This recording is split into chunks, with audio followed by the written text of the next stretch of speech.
எல்லாருக்கும் வணக்கங்க. இன்றைக்கி நம்ம இந்த வீடியோலிங்க நல்லா புசு புசுன்னு பூரியும் அதுக்கு தொட்டுக்க நல்ல காம்பினேஷனான உருளைக்கிழங்கு மசாலாவும் எப்படி ஈஸியாக சீக்கிரமாக வீட்டிலையே செய்கிறதுன்னு சொல்லி பார்க்கலாங்க. இது எல்லா கிட்ஸோட ஃபேவரட் டிஷ்ஷுங்க. வாங்க எப்படி செய்கிறதுன்னு பார்க்கலாங்க. முதல்லைங்க ஒரு குக்கர்லிங்க கொஞ்சமாக தண்ணி சேர்த்திங்க அதில் ஒரு 5 உருளைக்கிழங்கை நம்ம கட் பண்ணி உள்ளே சேர்த்திக்கலாங்க. நம்ம முதல்லையே தோல் சீவி போட்டுட்டோம்னா கொஞ்சம் ஈஸியாக இருக்குங்க மசிக்கிறதுக்கு. இல்லைன்னா நம்ம சூட்டோடு எடுக்கிறதுக்கு கொஞ்சம் கஷ்டமாக இருக்கும். இப்போ இந்த உருளைக்கிழங்குக்கு தேவையான அளவு உப்பு போட்டுங்க நம்ம மூடி போட்டு ஒரு 3 விசில் விட்டு வேக வச்சுக்கலாங்க. ஒரு வடக்கல்லிங்க ஒரு குழிக்கரண்டி எண்ணெயை சேர்த்திட்டுங்க எண்ணெய் நல்லா காஞ்சதுமே கடுகு போட்டு பொரிய விட்டுக்கலாங்க. கடுகு நல்லா பொரிஞ்சதுமே 1 ஸ்பூன் கடலைப்பருப்புங்க, 1 ஸ்பூன் உளுந்தம்பருப்பு, இது ரெண்டையும் போட்டு பொன்னிறமாகிற வரைக்கும் வணக்கிக்கலாங்க. அது கூடவே ஒரு 5-6 பல் பூண்டுமே 1 துண்டு இஞ்சி துருவி வச்சதையும் நம்ம எண்ணெய்க்குள்ளாரையே சேர்த்திக்கலாங்க.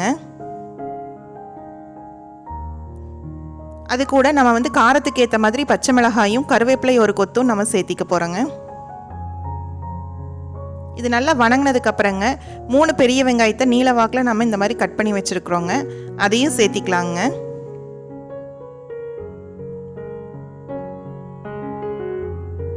இதெல்லாம் சேர்த்தி கொஞ்சம் நல்லா வணக்கிக்கலாங்க.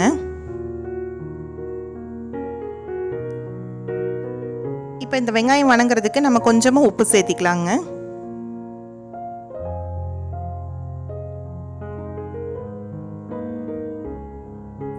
வெங்காயம் நல்லா வணங்கினதுக்கு அப்புறங்க அரை தக்காளி மட்டும்தான் சேர்த்திருக்கிறோங்க.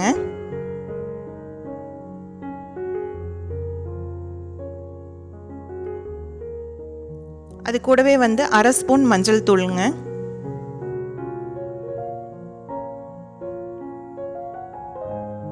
இதெல்லாம் சேர்த்து நல்லா வணக்கி விட்டுக்கலாங்க.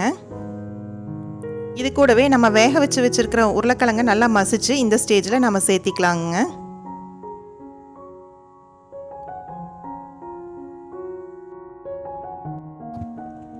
மசாலாவை நம்ம கொஞ்ச நேரம் வணக்கிக்கலாங்க.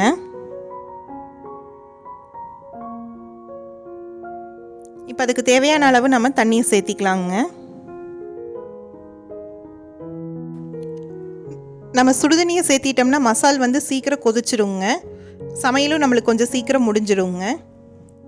இதுவே பச்சை தண்ணி சேர்த்திட்டோம்னா நம்மளுக்கு சூடேறதுக்கு கொஞ்சம் லேட் ஆகுங்க.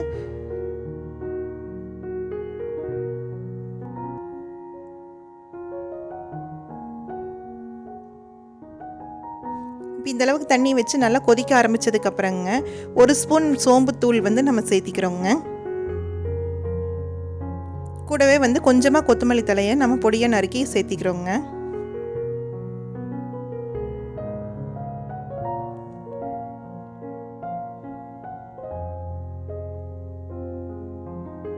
இதெல்லாம் சேர்த்து நல்லா கிளறி விட்டுறலாங்க.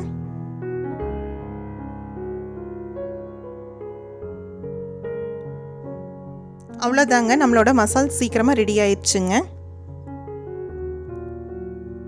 இந்தளவுக்கு கன்சிஸ்டன்சியில் இருந்துச்சுன்னா நம்மளுக்கு மசால் கரெக்டாக இருக்குங்க. ஆற கொஞ்சம் கெட்டியாகும், அதனால் இந்த ஸ்டேஜில் நம்ம நிறுத்திடலாங்க. இப்போ நம்ம பூரிக்கு மாவு பிணைஞ்சிக்கலாங்க.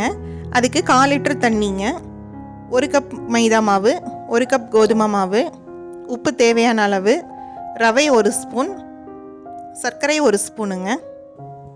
முதல்ல ஒரு பாத்திரத்துலங்க தண்ணியை சேர்த்திக்கலாங்க.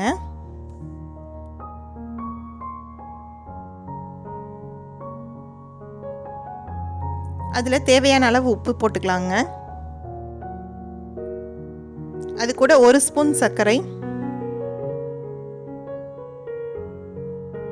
1 ஸ்பூன் ரவைங்க. இதை தண்ணியில் போட்டு நல்லா கரைச்சி விட்டுக்கலாங்க. அது நல்லா கரைஞ்சதுக்கப்புறம் நம்ம 1 கப் மைதா மாவு சேர்த்துறோங்க. அது கூடவே 1 கப் கோதுமை மாவுங்க.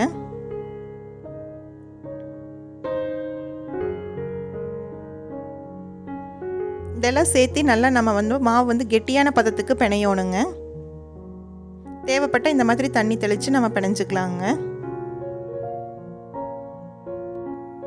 நம்ம ஒரு 5-10 நிமிஷத்துக்கு மாவை நல்லா இந்த மாதிரி கையில் பிசைஞ்சோம்னா இந்த மாதிரி சாஃப்டாக வந்துருங்க.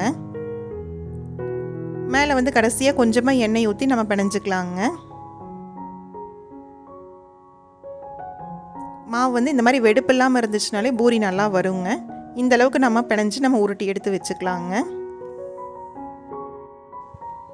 ஒரு வடக்கல் நல்லா எண்ணெய் காஞ்சிருக்குதுங்க.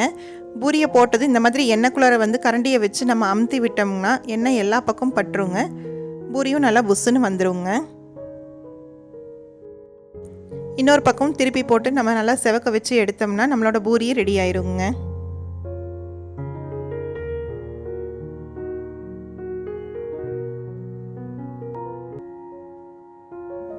அவ்வளோதாங்க, நம்மளோட பூரி சூப்பராக ரெடி ஆயிடுச்சுங்க.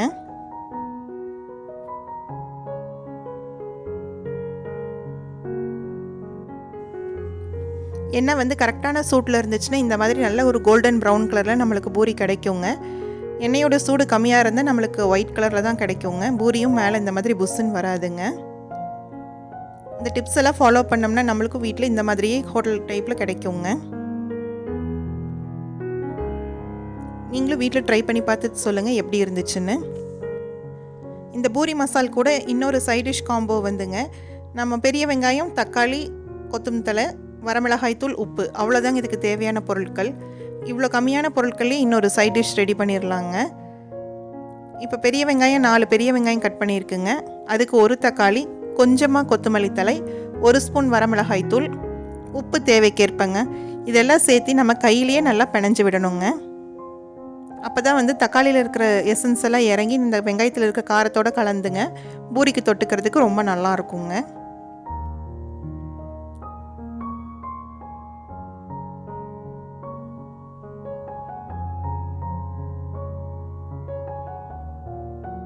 அவ்வளோதாங்க, நம்மளுக்கு பூரி மசால் இந்த வெங்காயம் சைட் டிஷ்ஷும் ரெடி ஆயிடுச்சுங்க. நீங்களும் வீட்டில் ட்ரை பண்ணி பார்த்துட்டு எப்படி இருந்துச்சுன்னு சொல்லி கமெண்ட்டில் எழுதுங்க.